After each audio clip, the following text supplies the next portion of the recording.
Swedish scientists have made a revolutionary breakthrough by creating the world's first living computer using 16 human mini-brains, also known as organoids.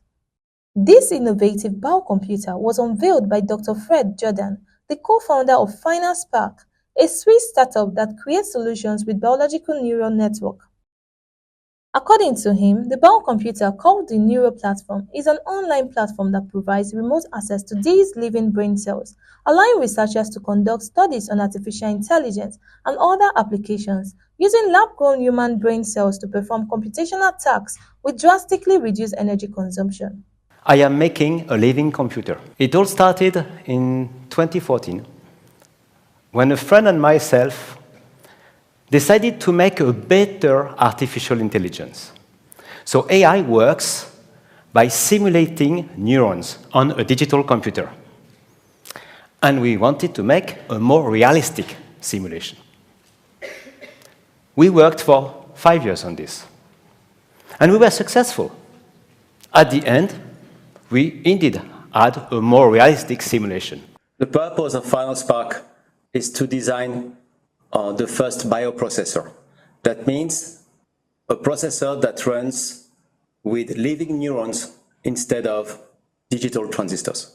We are not trying to recreate a human brain. However, we are using neurons, human neurons, okay? And we connect them together to create a small nervous tissue, which is going to be like it's called brain organoid, like 500 microns. This is half of a millimeter. So you can see this with your eyes. Yeah. Okay.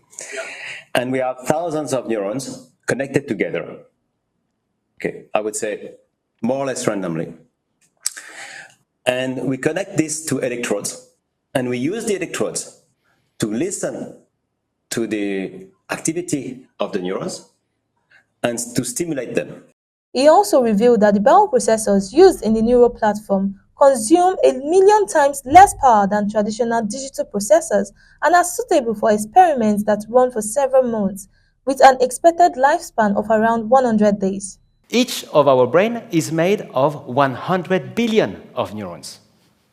And each of these neurons is connected with 10,000 other neurons using synapses. Extremely complex. However, our brain consumes only 20 watts of power. That means that our brain is 1,000,000 times more energy efficient than its digital simulation. And when we talk about 1 million, is that we go from a situation when you have AI, which is consuming more and more energy, okay? And if that would work with bioprocessors, then suddenly the consumption would be negligible. So we would come from something which is a problem to something which is not anymore a problem. You have to consider your brain, okay? Your brain is 100 billion of neurons, more or less. Your brain consumes 20 watts of power. If tomorrow I decided that I want to simulate your brain on a digital computer, a very rough simulation, okay, would take a small nuclear plant. Wow, okay. So this is where we stand. In the protocol, we start with cells from the skin, of human skin. Okay? Yeah. And from the cells of human skin, it's possible, thanks to Nobel Prize Japanese in 2005, it's possible to regenerate stem cells. Yeah. That means cells which are able to differentiate in any kind of cells of your body. Okay. This is our starting point, stem cells. So to answer your questions, stem cells are going to replicate infinitely. So this is what we do. At first stage, we replicate. And when we've got millions of them, we stop. And then we stop the process and force them to become neurons and glial cells, which are the two types of cells that you have in your brain. And we create small balls that later, after several months of maturation, will develop internal electrical activity. Furthermore, the neural platform system is designed to be scalable with the potential to create larger interconnected systems that could be more powerful than any animal brain, and some researchers have suggested that for AI to be safer, they have to be made more intelligent. So if we want to make AI safe, the best way to do it is to make it more intelligent, because it's stupidity that's dangerous, not intelligence. The worry that people have is that AI will get too intelligent and we will not be able to control it, but intelligence and control are completely different things.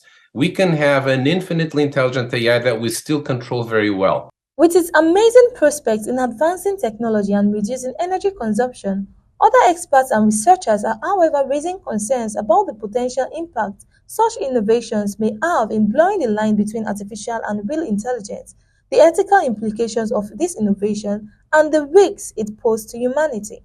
The day might come when their capacity vastly exceeds that of humans, and humans lose the ability to stay in control of what it is that the machine is seeking to optimize. And at the time, it seemed in the far future.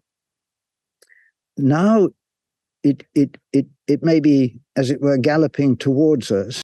As a blend between software and hardware and offering a potential breakthrough in understanding the human brain, thereby leading to cures for diseases, according to its founders, the neural platform has significant implications for advancing AI research, reducing energy consumption, and creating a more sustainable computing system. Although it is currently only available for institutional users, the potential applications make it an exciting development in the pursuit of advanced computing and artificial intelligence. For more on well-researched and balanced stories, events and interviews across business, tech innovation and lifestyle, please like, share and subscribe to this channel, www.youtube.com/digivationnetwork.